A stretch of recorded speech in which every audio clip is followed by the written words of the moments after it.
Estamos de vuelta aquí en Si yo te contara y hoy por fin me acompaña Santi. ¿Qué tal estás, Santi? Muy bien, te echaba muchísimo de menos, Yanire, no sabes cuánto. Yo también te echaba de menos. Tengo que decir que hacer las entrevistas sin ti no es lo mismo. O sea, estoy muy contenta con los invitados que hemos tenido. Me han contado cosas chulísimas, pero mi compi siempre se echa en falta. Así que bienvenido de vuelta y espero Muchas tenerte gracias. por aquí conmigo un ratito más durante las próximas. Vamos a por ello.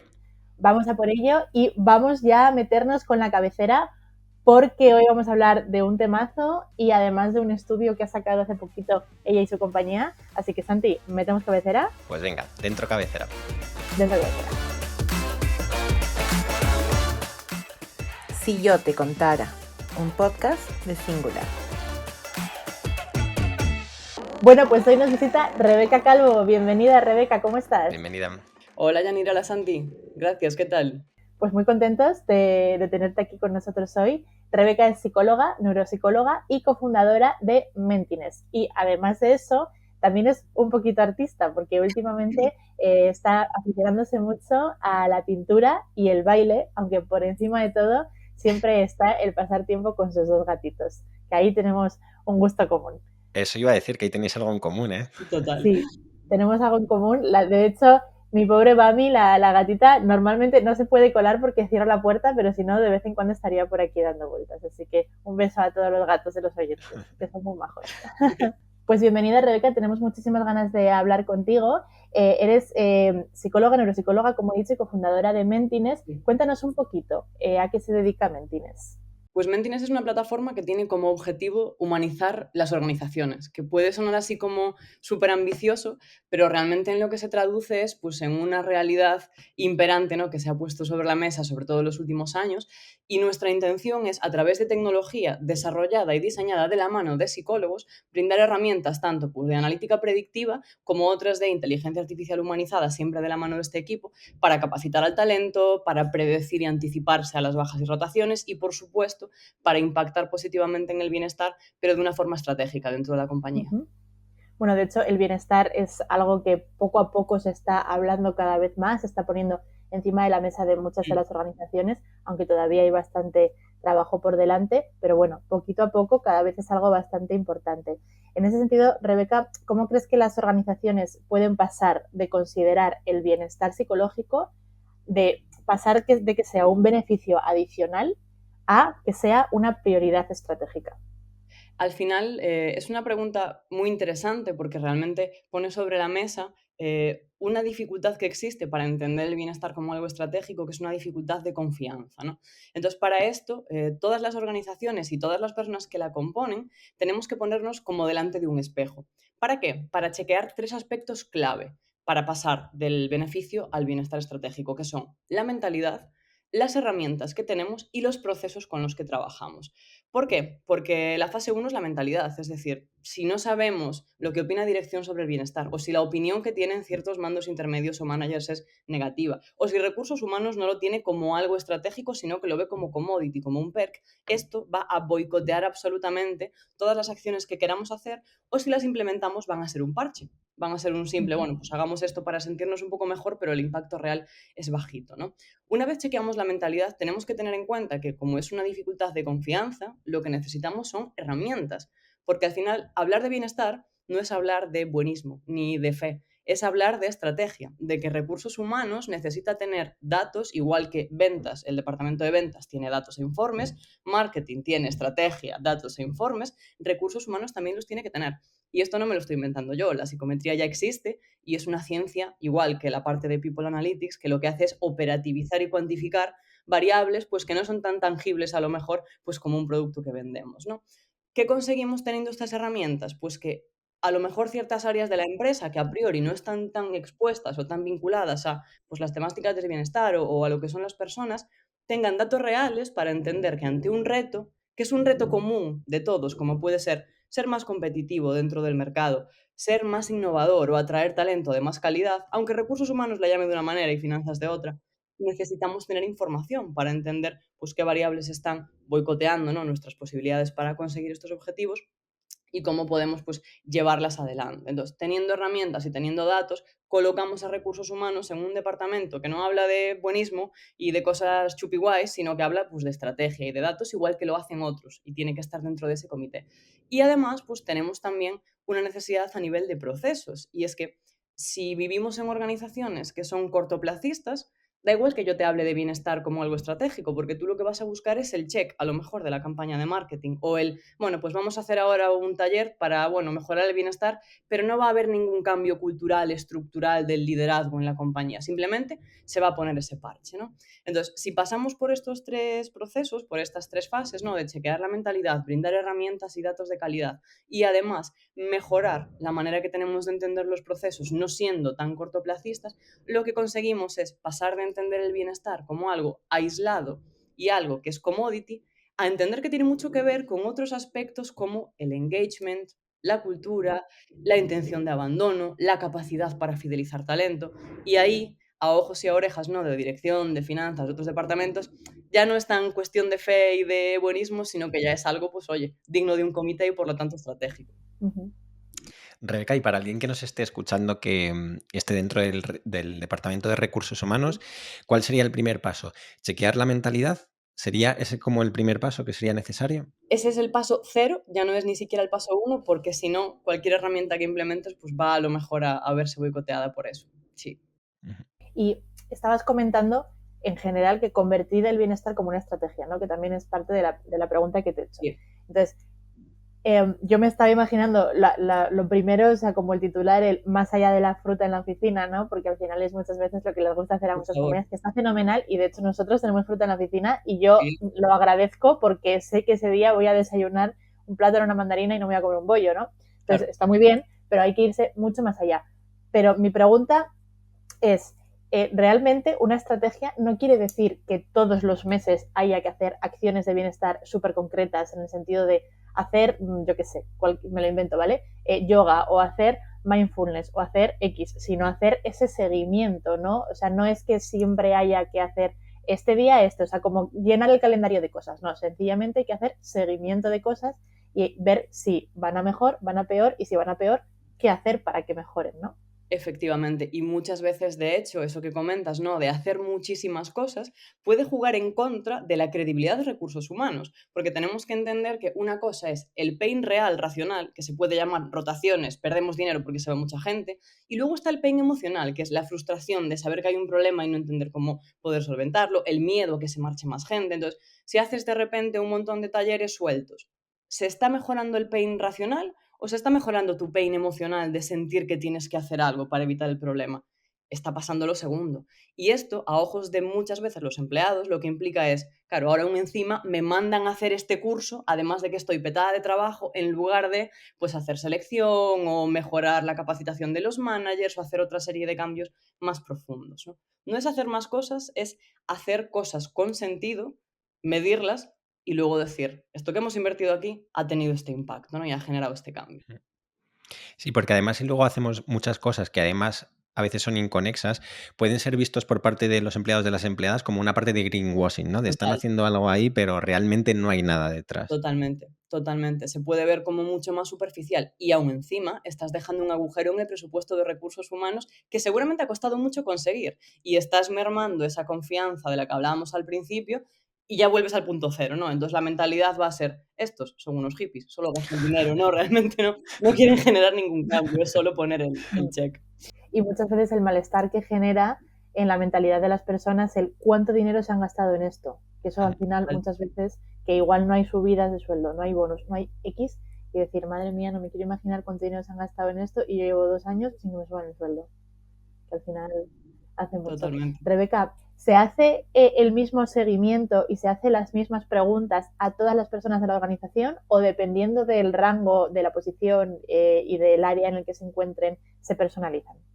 Sí y no. De hecho, bueno, yo soy psicóloga y soy gallega, entonces tenéis suerte de que no haya dicho depende 47 veces ya. En este caso, sí y no, porque hay una serie de variables que siempre deberíamos de tener sobre la mesa y de todos ser conscientes de cuáles son las relaciones entre ellas. Véase, por ejemplo, pues el nivel de bienestar o malestar traducido en burnout, bajas, etcétera. Véase, por ejemplo, las rotaciones o el ausentismo, pero véase también otro tipo de variables como el liderazgo, el engagement, la cultura, los valores, la comunicación, el feedback, es decir, cosas que no apelan ya directamente a lo individual, ¿no? Tenemos que hacer diagnósticos, digámoslo así, en macro, ¿no? Desde lo más general a lo más específico, pero también tenemos que ser conscientes de que va a haber colectivos que van a ser sensibles a ciertos tipos de estresores. Entonces, aunque nosotros estemos midiendo en el global, pues cómo va la cultura, cómo es la comunicación, cómo es el liderazgo, o tengamos un feeling general de cómo está el bienestar, a lo mejor a determinados departamentos, véase, comerciales, vamos a tener que lanzarles mediciones específicas sobre la sobrecarga, la conciliación, el impacto que tienen los horarios en su vida o en su calidad de vida, pero luego también a otros colectivos como los managers les tendremos que lanzar a lo mejor ciertas mediciones más específicas de cómo se comunican, cómo dan malas noticias, cómo trabajan con las personas, cuál es su nivel de empatía, porque al final lo que conseguimos con esto es pasar de tener 47 ideas y 47 herramientas para medir cada uno una cosa suelta a tener un panorama más global que además entienden finanzas, dirección y otros departamentos para tú después poder bajarlo a acciones concretas con cada uno de estos segmentos. Y es que al final no vale café para todos, ¿no? Y tenemos que entender del macro al micro cómo podemos homogeneizar las estrategias, pero personalizándolas, que parece incluso casi no contradictorio, en cada uno de estos segmentos y momentos temporales también. Rebeca, pero para esas personas que están a veces en la dirección, ¿cuáles serían esas señales tempranas que tú recomendarías observar en el equipo para identificar esos problemas que empiezan de estrés, de agotamiento, de burnout? Pues yo ahí siempre digo que, claro, cuando hablamos de estrés tendemos a decir, uy, tengo que ir al fisio porque tengo una contractura, ¿no? O, buf, estoy durmiendo fatal, creo que estoy muy estresada. Y yo ahí cuando doy charlas y tal siempre digo, ¿alguna vez chequeasteis si ese estrés se está expresando en cosas como, pues alguien te dice un número de teléfono al que tienes que llamar y tú dices, ah, vale, dime el teléfono, 68, espera, ¿cuál era el tercer número? Que yo no me acuerdo. O cosas como, vale, estoy en una llamada intentando prestar atención a algo y de repente abro 47 ventanas más y se me dispersa la atención. Muchas veces los síntomas cognitivos, que los conocemos muy poco, que son, por ejemplo, pues la dificultad de prestar atención sostenida o la dificultad para pues, trabajar con cifras en la mente de un número que te dicen y si no lo apuntas, pues se te va, o la dificultad para priorizar tareas o hacer un plan de acción, suelen ser señales que no conocemos y que no sabemos que son derivadas del estrés, pero que aparecen antes que esa contractura. Y muchas veces, cuando ya tenemos la contractura o ese malestar, digamos, porque dormimos mal, etcétera, seguramente llevemos muchas semanas o muchos días siendo menos productivos por dificultades en lo que se llama funciones ejecutivas, que son un poco las que estoy mencionando ahora derivadas del estrés, claro.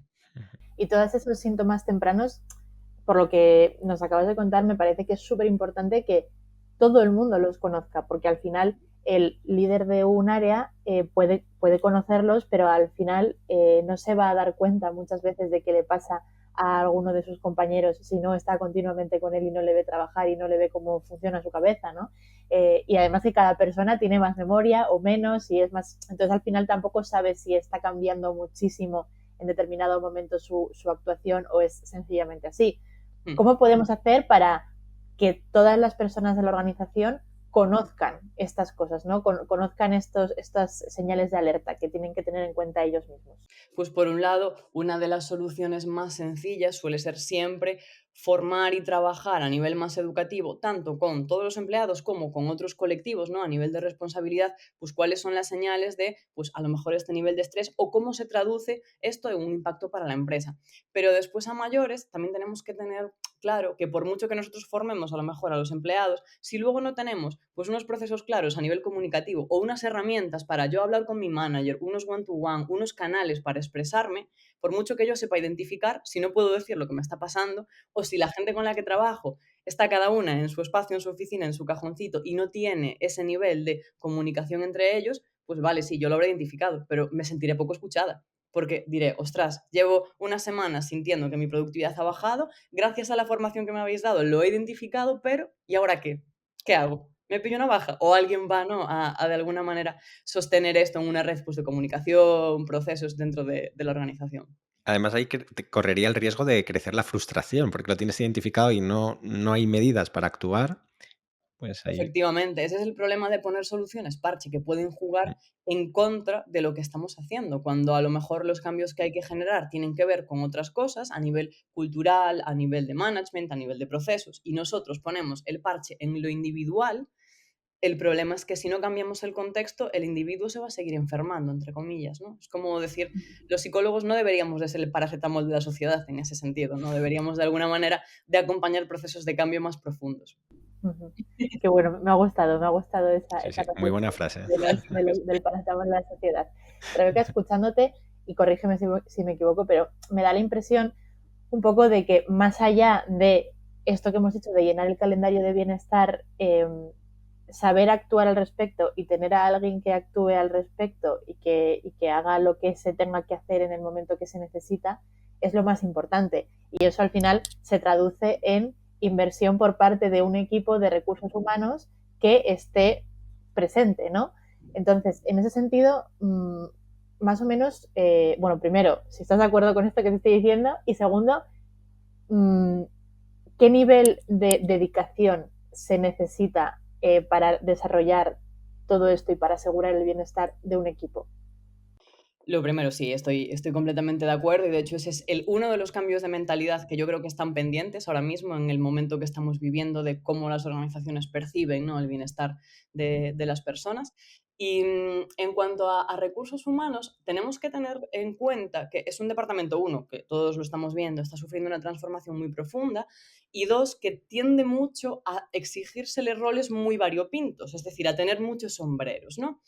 Y con esto lo que quiero decir es que todo este tipo de trabajo que estamos exponiendo hoy, este tipo de necesidades, no significan que una persona de recursos humanos, que es a lo mejor HR manager, tenga que hacerse experta en data o tenga que de repente saber montar un dashboard de Power BI. Lo que tiene que saber hacer es entender, dentro de todos los retos que hay en las organizaciones, cuáles son comunes realmente a todos los departamentos y cómo le estamos llamando, porque quizás los estamos abarcando de maneras diferentes, y tener herramientas basadas en datos de calidad científica que les faciliten el trabajo, ya sea porque hacen esa recogida de datos, les exponen las relaciones entre variables como la cultura, las rotaciones y la salud mental, o de alguna manera les ayudan a tener pues toda esa información para llevar a un comité, ¿no? Entonces, no se trata tanto de cargar a recursos humanos con otra losa más o con otra carga más, sino decirles, es mejor que seáis más eficientes y busquéis herramientas quizás menos, pero mejor conectadas, más eficaces, de más calidad y que además os permitan hablar el mismo idioma que las personas que están en ese comité, ¿no? No tanto que tengas que hacerte 47 cursos y volverte experto de repente en 1000 cosas, porque ese es uno de los motivos por los cuales recursos humanos tienen una carga muy grande, no solo de trabajo, sino también emocional. Yo a veces lo hago como una analogía en el deporte. Antiguamente el entrenador o la entrenadora intentaba hacer de todo y ahora cada vez tienen equipos más grandes, en Total. el que hay un especialista de porteros, uno de delanteros, otro que es más de fisio, otro que es de recuperación, los coach mentales, psicólogos, en fin, al final cada uno tiene que aportar desde su valor y luego tiene que haber pues esa persona que está dirigiendo que sea capaz de canalizarlo y de dar la mejor solución para el equipo. Y a veces recursos humanos, yo creo que coincido contigo, necesita hacer esa traslación. Y al final es una dificultad y un problema de expectativas también, porque si en la empresa te dicen que tienes que hacer todo eso, tú no sabes hacerlo, tienes también tu propia expectativa de tener que dar la talla. Entonces, ármate de un equipo multidisciplinar como si fueseis, porque lo sois, un equipo de alto rendimiento, todas las personas que trabajan en una empresa, Tal cual. y deja que cada uno se especialice en lo que realmente es bueno, con herramientas potentes y de calidad, ¿no? Pero claro, luego también relacionado a todo lo que hemos dicho y ya has mencionado tú, el hablar su idioma y en estar en la mesa, ya lo primero de todo es que se consiga estar en la mesa y que se escuche a estas personas, porque todavía hay muchas organizaciones que no consideran que recursos humanos debe estar en ningún comité o simplemente o que simplemente en su cabeza son los que pagan las nóminas, ¿no? Muchas veces, y los que hacen entrevistas de trabajo y poco más. Entonces, ¿cómo podemos hacer también para empezar a meterles en la cabeza a todas estas organizaciones que esto ha dejado de ser así hace mucho tiempo?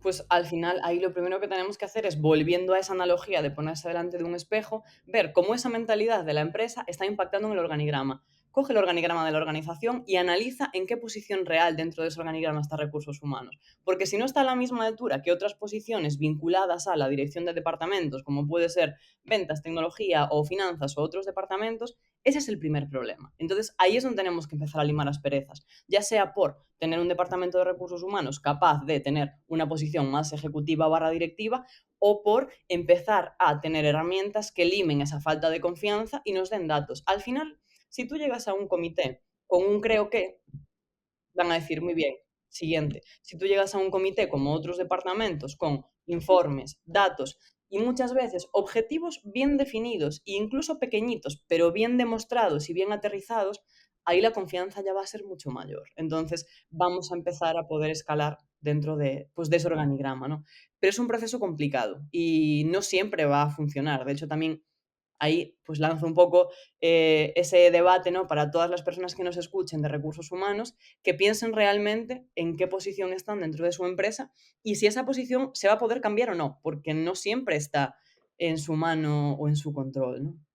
Claro, sí, eso es muy importante, ¿no?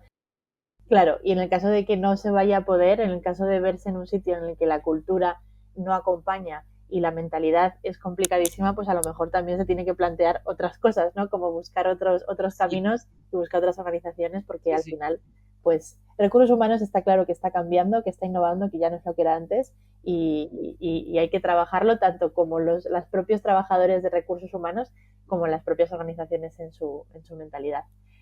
Rebeca, has trabajado y me estoy dando cuenta y quería hacer un comentario que me estás pegando un poco el acento, porque mientras estoy hablando me estoy escuchando con un deje así gallego que me encanta, ¿eh? O sea, yo también soy del norte, así que me hace gracia, pero bueno, simplemente pequeño comentario. Eh, y viene un poco de la mano porque has trabajado, tú estás ahí en Galicia y has trabajado en entornos rurales y también has trabajado en entornos más de ciudad, ¿no? En ese sentido. Entonces, ¿tú te notas que hay diferencia en la manera de trabajar en las organizaciones, en la mentalidad que tienen las personas de las organizaciones y también en la importancia del bienestar y lo que se prioriza en algunos sitios y en otros casos? Hay muchas diferencias y hay diferencias positivas y negativas. Es decir, no pondría ninguno de los dos contextos por delante del otro. Al final tenemos que entender que el estrés es un fenómeno muy, muy, muy altamente contextual, que si tú le dices a los hombres de las cavernas hace miles de años que su sistema nervioso central se iba a agobiar por una llamada de Teams, te dirán, eres subnormal, con perdón, ¿no? Vamos a ver a dónde ha ido la humanidad para llegar a ese punto. Pero la realidad es que el mundo en el que vivimos, en donde un peligro ya no es que venga un mamut a comerte, no, un tigre de dientes de sable, sino que es un proyecto, un trabajo, un comité, una serie de cosas mucho menos físicas, el estrés ahí aparece pues como con esa necesidad de modificar el contexto, tanto laboral como no laboral. ¿Y qué pasa con las diferencias entre pues, un contexto más rural o un contexto más de ciudad? Que por un lado, a nivel laboral, en algunos casos puede brindar quizás menos recursos para trabajar una serie de dificultades, ya sea por la mentalidad o ya sea por herramientas que puedan tener disponibles, pero al mismo tiempo sí que es verdad que vivir en el contexto de la gran ciudad, y yo esto lo experimento todos los meses, ¿no? Que estoy por Madrid, muchas veces impacta también en la capacidad que puedes tener para desconectar o para valorar ciertas cosas. Y claro, es fácil asociar el estrés al trabajo porque es como muy obvio, pero es que a lo mejor el estar hiperestimulado socialmente o en un espacio de más o menos contaminación o con más o menos contacto con la naturaleza también es un estresor para nuestro cuerpo, igual que lo puede ser hacer viajes constantes, ¿no? Entonces, tenemos que intentar buscar ese equilibrio, que es al final pues integrar qué aspectos nosotros queremos tener que nos relajan, nos hacen sentir bien y nos desestresan, versus qué herramientas necesitamos tener en el trabajo, ¿no? Para sentirnos mejor y si nos lo puede brindar más trabajar desde casa, desde la gran ciudad, desde la Conchinchina o desde un pueblo perdido en la provincia de Lugo, ¿no? Entonces, bueno, es una cuestión de personalizar las necesidades entendiendo que el estrés es contextual y que ambas opciones tienen pros y contras. Sí.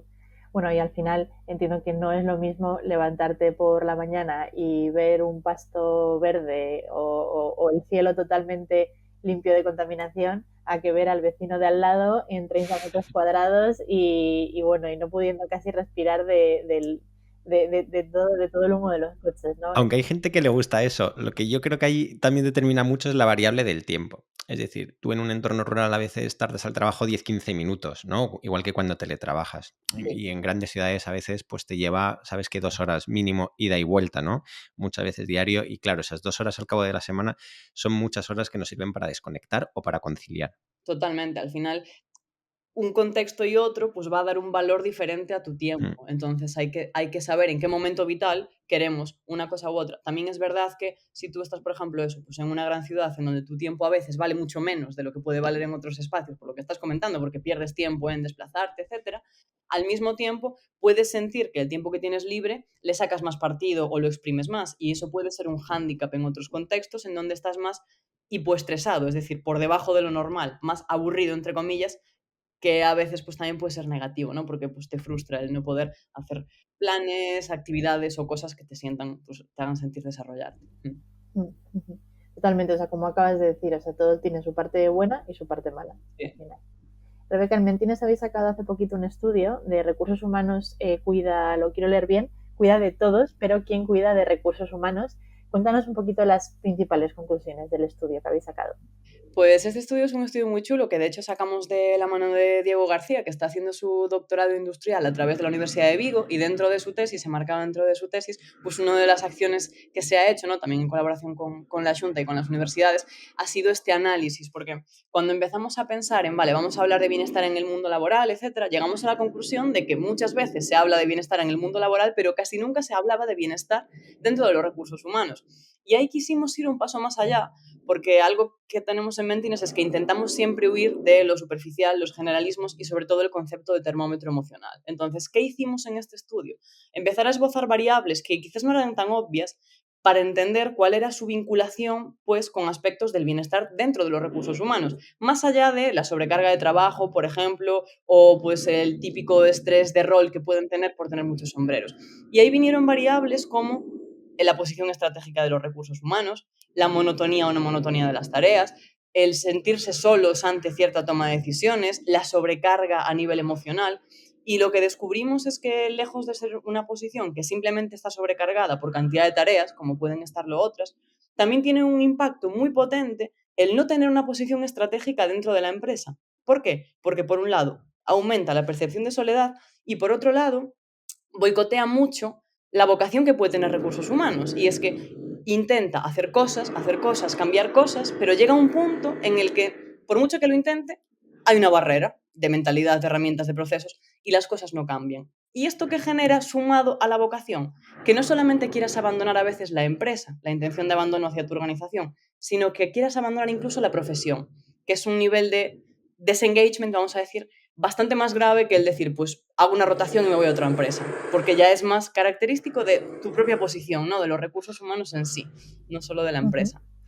¿Qué estrategias recomendarías para esos equipos de recursos humanos que puedan proteger su bienestar emocional, ¿no? Porque es que al final sí que es verdad que la pregunta que os hacéis en el estudio me parece una pregunta muy interesante y la reflexión que se tiene creo que es bastante interesante. Entonces, claro, esas estrategias o esa manera de sentirse mejor, ellos en su rol, ¿viene dentro de la estrategia de la propia organización que tiene que llevar para ese bienestar o es una estrategia propia que tienen que seguir ellos mismos y que ponerse incluso ese sombrero de autocuidados? Ambas, de hecho son ambas. Al final es una cuestión, por un lado, que me gusta mucho decirlo, de corresponsabilidad, porque cuando hablamos de bienestar y empresa tendemos a verlo como una dualidad de la culpa es de la empresa, la culpa es del empleado. ¿Y qué pasa? Que recursos humanos automáticamente está en medio de esos dos culpables. Entonces tiene fricción por ambas partes. Pero la pura realidad es que es una cuestión de corresponsabilidad, porque cómo están las personas impacta en la empresa y cómo funciona la empresa impacta en el bienestar de las personas. Entonces, recursos humanos tiene que entender desde su posición que no puede jugar el papel de héroe. Y esto muchas veces es también hacer un poco un ejercicio de autoconocimiento y de ego individual y de decir, yo llego hasta aquí, pero si en la empresa no puedo cambiar nada más, quizás este no es mi sitio. Y luego, por otro lado, dentro de la empresa es muy importante que, por un lado, se permita a estos departamentos de recursos humanos, como decía antes Santi, armar equipos multidisciplinares, para que cuando haya un problema de corte técnico, haya un perfil que sea un poco más técnico. Cuando la dificultad tenga un poco más que ver con las personas, pues que haya un perfil que venga de psicología. Si hay una dificultad más de procesos de aprendizaje, desarrollo, promoción y tal, pues tener perfiles que tengan formación en este tipo de aspectos, ¿no? Porque con este equipo multidisciplinar se mitiga mucho la sobrecarga de rol, que tiene una figura que tiene que aprender Power BI, pero también preparar la cena de Navidad, pero también hacer nóminas, pero también seleccionar, ¿no? Y por supuesto, permitirles que se apoyen en herramientas de corte científico y que les brinden datos, que va a ser pues como su sello de calidad y el primer paso para escalar en ese organigrama. Entonces, corresponsabilidad y un ejercicio por ambas partes, diría yo. Y luego también, dentro de las puras estrategias de bienestar y que directamente los propios colaboradores se sientan también valorados, está la más conocida, la bien conocida como formación, ¿no? Que es algo que también normalmente es como la más antigua, pero que la que nunca pasa de moda, ¿no? O sea, todo el mundo la valora, todo el mundo la necesita y siempre va a ser una buena manera también de hacer sentir bien a los colaboradores y aumentar un poco ese engagement. Sí. En ese sentido, claro, hay diferentes tipos de formaciones, evidentemente. Están las formaciones técnicas, ¿no? Para dentro del puesto de trabajo, pero luego también están las formaciones más de, pues esas power skills, ¿no? Más emocionales y más del día a día para poder desarrollar correctamente tu puesto de trabajo y que todo sea más sencillo. En ese sentido, ¿hay algún porcentaje de power skills versus hard skills o en qué porcentaje consideras que hay que darle importancia a una y a otra formación? Pues es una pregunta muy interesante y bien es verdad que hay muchos estudios que hablan de esto y como las soft skills se pusieron mucho de moda, parece que están en todos lados, ¿no? Pero a mí siempre me gusta dar un dato, que es un dato que sale de uno de los libros de Daniel Goleman sobre inteligencia emocional, que dice que el 80% de tu éxito laboral va a estar vinculado a tu EQ, que es el coeficiente emocional, no a tu IQ.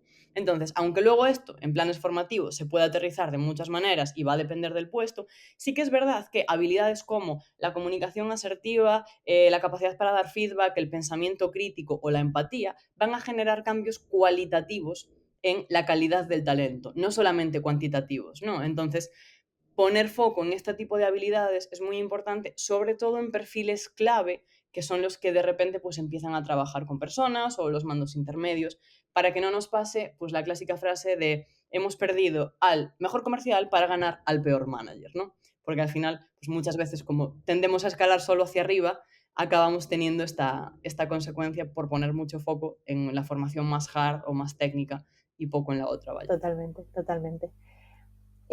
La percepción de siempre tener que estar disponible, que hemos hablado antes, lo que pasa es que quería recuperarla porque tenía aquí una pregunta interesante que no me quería saltar. Evidentemente afecta muchísimo entre el equilibrio de la vida personal y laboral y a las 8 de la tarde de repente tener que estar contestando una llamada o contestando un correo o lo que surja, ¿no? ¿Qué tipo de políticas hay que implementar para solucionarlo? Porque claro, al final muchas veces es como yo estoy mal en mi trabajo o me está pasando algo muy concreto y quiero hablarlo con el compañero de recursos humanos, pero no puedo hablar hasta las 7 de la tarde o necesito estar solo en casa o necesito fuerzas para hacerlo y solo tal. Entonces, ¿cómo podemos hacer para que esas políticas se puedan meter en toda la organización, meter también en la cabeza de las personas, que todo el mundo entienda que hay ese equilibrio y que de todas formas se siga haciendo bien ese trabajo y esas necesidades, ¿no? Que muchas veces surgen de esa manera y en esos horarios tan complicados? A mí esto me gusta verlo siempre un poco como un iceberg, ¿no? Como un iceberg en donde pues, vemos la puntita y la puntita del iceberg en este caso sería las políticas de desconexión digital. Es decir, lo primerísimo es que exista una política clara de tal hora a tal hora estos perfiles están disponibles a través de este canal y después ya no. Entonces, una vez esto existe, aunque puede tener muchas trampas, ¿no? Porque echa la ley, echa la trampa, después puede haber pues, conductas que no encajen ahí. Lo primero es que ya todas las personas van a saber a qué acogerse. Pero además de las políticas claras de desconexión, es muy importante tener una buena definición de cada uno de los puestos laborales. ¿Por qué? Porque si no tenemos claro mi puesto laboral, qué responsabilidades tiene y qué implica en términos de comunicación, reporting, etcétera, lo que va a acabar pasando es que cuando alguien tenga una duda o una cosa que necesite comunicar y no tenga muy claro a quién, va a tirar pues, de las personas que tenga más cerca.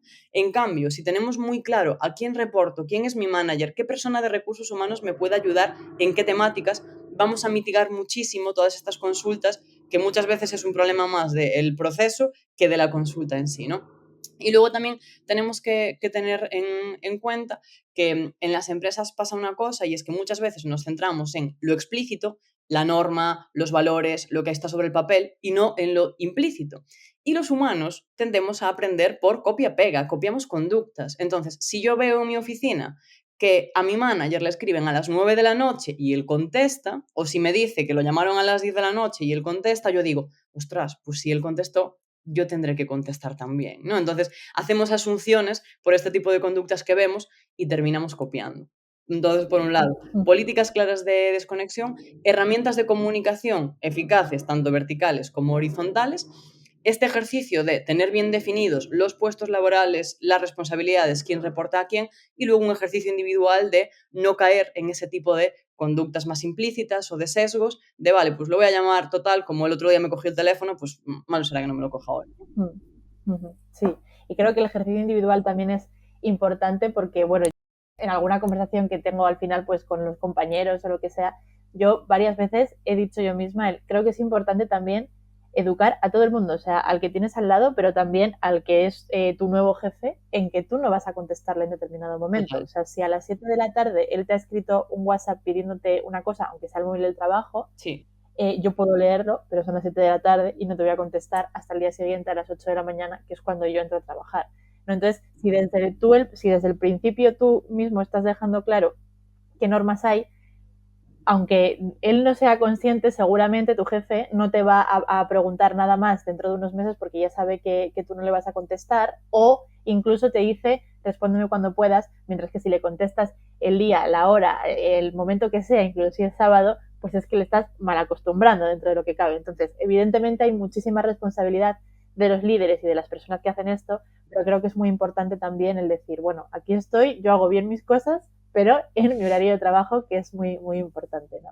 En ese sentido. Totalmente. Sí. Y luego quería comentar una última cosita, pero que mientras me estabas contando todo esto, me estaba acordando de que justo Juan Martínez, que al final es de Cultura de No Macmood, que estuvimos charlando con él justo antes de Navidad, tiene puesto en su pie del correo, tus horarios no tienen por qué ser los míos, contesta este correo cuando te sea posible o cuando puedas. Y me parece que un director de cultura tenga algo tan interesante puesto es muy importante para que todo, o sea, porque llama la atención al final, o sea, a mí me llama muchísimo la atención, a todo el mundo le llamará la atención y creo que es algo que se te queda en la cabeza y que es muy, muy bueno para evangelizar, por así decirlo, ¿no? Creo Totalmente. que es... Y más cuando a veces pecamos de esa parte del etnocentrismo, porque a día de hoy hay muchas empresas que vivimos con mucha dispersión, el teletrabajo, empresas que a lo mejor pues tienen en Latinoamérica, en Asia, con lo cual los horarios son diferentes. Muchas veces tendemos a pensar que los horarios son los nuestros, Totalmente.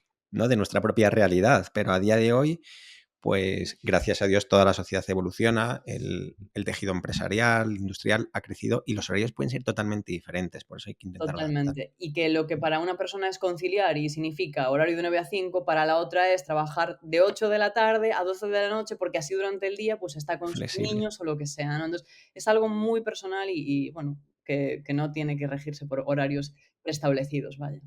Totalmente. Bueno, Santi lleva unos episodios sin estar con nosotros y precisamente por no haber estado hemos hecho el famoso juego de Santi, porque yo no se lo quiero quitar, yo sé que es suyo y suyo es siempre, ¿no? Pero ya ha vuelto Rebeca, así que tienes la suerte de que Santi te proponga un pequeño juego. Vale. Pues Rebeca, el juego es el siguiente. Es un juego de asociación rápida, entonces me gustaría facilitarte 3 palabras clave relacionadas con la temática que estamos hablando hoy, que es sobre todo pues, la parte también del bienestar psicológico, de los recursos humanos, etcétera. Entonces, quiero decirte 3 palabras y que tú inmediatamente me respondas lo primero que se te venga a la mente, ¿vale? No hay que pensarlo mucho, sino que surja. ¿Te apetece? Es facilito, ¿eh? A ver qué tal se nos da el juego. La primera es salud mental. Innovación. Innovación. La segunda es estrés. Rojo. Rojo. Muy bien. Y por último, resiliencia. Productividad. Productividad. Ok, muchas gracias. Gracias, qué chulo, me gustó. Y muy rápida, muy rápida, porque sí. a mí, vamos, o sea, yo me gusta... Sí. Me gusta veros las caras cuando Santi os está explicando el juego, que en el podcast no lo vais a ver porque solo veis a la persona que está hablando, ¿no? Pero me gusta veros las caras porque ponéis cara de, venga, vale, Claro, tengo que hacerlo, ¿no? Es decir que no. Sí. Luego no, es más facilito, de lo que parece. Sí, total. Da como cierto miedo al principio, pero sí. Me ha gustado Rebeca. Salud mental, innovación, me ha encantado. O sea, yo creo que es el top de tu respuesta porque me parece que al final estamos en ese momento, ¿no? Estamos en el momento de la innovación y estamos en el momento de la salud mental, entonces hagamos match con ello porque me parece chulísimo. Estrés rojo y resiliencia, productividad. Fenomenal, muy bien, me ha gustado muchísimo.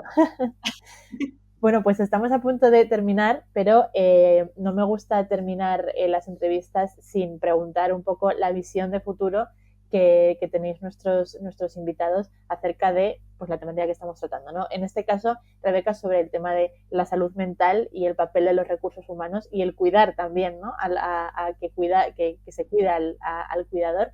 ¿Cómo ves esto en el futuro? ¿Cómo ves la salud mental en las organizaciones, por un lado, y cómo ves el papel de los responsables de recursos humanos dentro de las organizaciones y cómo pueden hacer para sentirse mejor y para estar mejor posicionados? Pues el futuro en ese sentido de la salud mental yo lo veo como un futuro de hecho de innovación, en donde va a dejar de ser un concepto plano y estanco que solo domine a lo mejor departamentos de recursos humanos para ser como pues algo que se disuelve dentro del agua, ¿no? Es decir, un concepto que empieza a capilarizar y que abarca todas las áreas y de alguna manera todas las capas de una organización. Y para eso va a estar muy intrínsecamente ligado a la tecnología, porque estamos en una época de muchísima digitalización, muchísimos cambios tecnológicos, en donde los departamentos de recursos humanos están empezando a adoptar tecnologías, ya sea de medición o ya sea de otro tipo, para trabajar aspectos que tienen que ver con el talento. Y creo que además se viene un futuro muy interesante también con respecto al debate ético o a la parte ética de toda esta tecnología. Nosotros en ese sentido, desde Mentines, desarrollamos mucha tecnología con ese seño de tecnología ética de la mano de psicólogos o, por ejemplo, a través pues, de esa inteligencia artificial humanizada, porque al final la innovación no debería de ser la excusa para romper la ética, ¿no? Dentro de una empresa. Por eso nosotros hacemos todo pues, con mucho mimo y con toda esa deontología de profesionales médicos, clínicos, expertos en el comportamiento, a la hora de implementar pues, una capa de IA, por ejemplo, pues, en un avatar para entrenar a tus managers en conversaciones incómodas, o en un asistente de salud y bienestar, o en un asistente de onboarding, porque no debería de desarrollarse tecnología por desarrollar o hacerse producto por hacer, sino tener en cuenta estos guardarraíles éticos que van a ser los que marquen la diferencia entre una solución que tenga una eficacia, una validez y genere un cambio y una solución que pase a ser parte del problema de la salud mental en estas organizaciones del futuro, ¿no? Qué bueno, qué bueno. Pues espero que bueno, que por supuesto sigáis trabajando y sigáis creciendo en Mentines porque al final es una solución chulísima, brutal, que está poniendo en el corazón, ¿no? de las organizaciones lo que realmente se necesita, pero sobre todo que se siga, que no se abandone, ¿no? esa unidad de innovación, recursos humanos en general, más allá de salud mental, porque al final estamos consiguiendo que las organizaciones sean sitios mejores para trabajar, ¿no? Entonces, bueno, pues esperemos que llegue a todas y que poco a poco veamos que las cosas se van mejorando en el sentido de los colaboradores. Rebeca, muchísimas gracias por venir. Hemos aprendido muchísimo contigo. Yo creo que se nos va a quedar durante bastante tiempo todos estos datos, toda esta información, ¿verdad, Santi? Muchas gracias a vosotros. Yo, lo último, Rebeca, si me lo permites, si alguien quiere conocer un poquito más sobre ti, sobre Mentines, ¿dónde te pueden encontrar? Pues me pueden buscar en LinkedIn con Rebeca Calvo Barros, que son mis apellidos. Si ponen Rebeca Calvo Barros Mentines, seguro que ya salgo. Y si no, que me escriban directamente a rebeca@mentines, con 2 S al final.com. rebeca@mentines.com. Y yo nada, encantada de debatir y charlar con todo el mundo. Muchísimas gracias de verdad por invitarme, me parece un honor y además me lo he pasado genial, que es muy importante. Así que gracias mil por hacer estas cosas. A ti, Rebeca, y bueno, nosotros también nos lo hemos pasado genial. De hecho, siempre decimos que es nuestro momento favorito de la semana porque al final charlamos con gente chulísima, tenemos un momento así de reflexión y aprendemos mucho siempre. Así que aquí seguiremos, cuenta con nosotros y contamos contigo para próximas charlas, que nos hemos quedado con muchas cosas de las que hablar. Muchas gracias. Muchas gracias, Rebeca. Por supuesto, Santi, te echaba de menos. Muchísimas gracias por estar otra vez hoy aquí con nosotros y por supuesto a los que estáis siempre ahí, nuestros oyentes, ya sabéis quiénes somos. Estamos en Spotify y en YouTube como Si Yo Te Contara Podcast y en LinkedIn como Singular. Nos vemos en la próxima. Hasta luego. Hasta luego.